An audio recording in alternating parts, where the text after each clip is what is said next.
may blueberry plants. Ayan, may bunga. Pero nung binili namin ito guys, may bunga na talaga siya. Hello guys! Welcome back to my YouTube channel. So this is your farm girl, Siren Groot. So ngayon, andito tayo sa ating garden at magbungkal ng lupa. Bawal lang tatamad-tamad dito guys kasi ang mahal ng mga bilihin.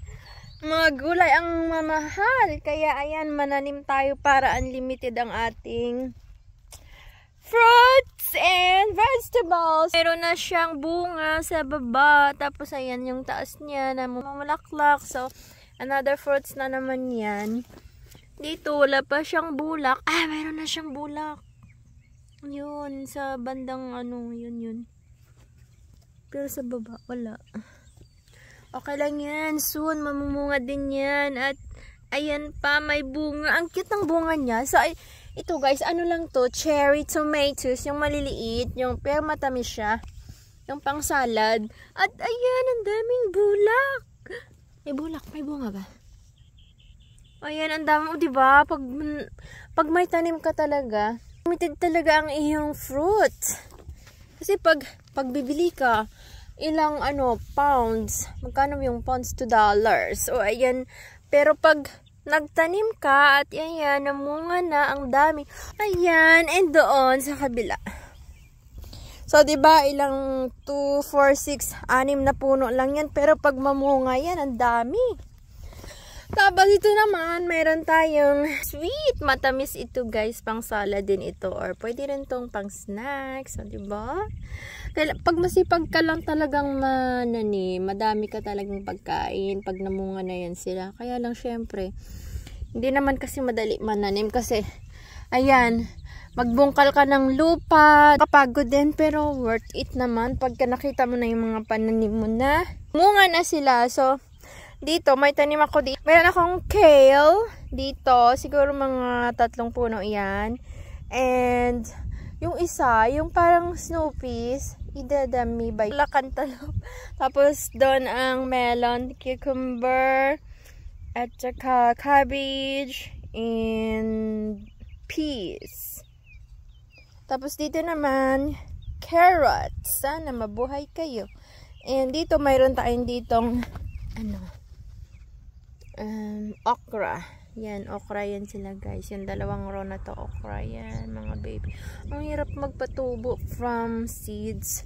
Kasi, lalo pag pinunla mo siya, tapos maliliit pa lang, nilipat ko na. Kasi kinakain ng kinakain ng mga insects yung dahon niya, tapos namamatay.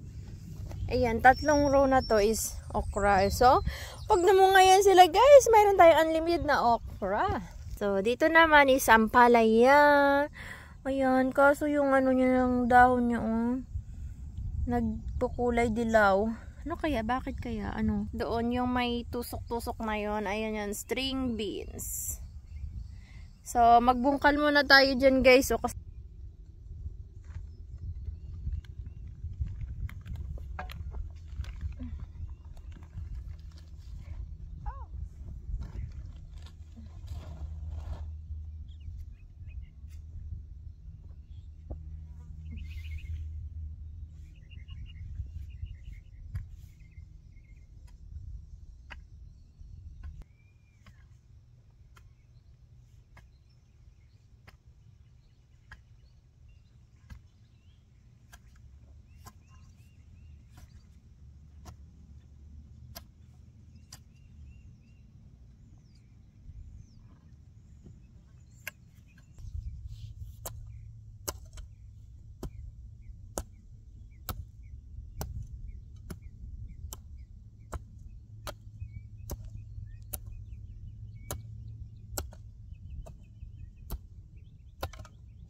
Thank you for watching, guys. So, happy weekend, everyone. And don't forget to like and subscribe Siren Growth channel.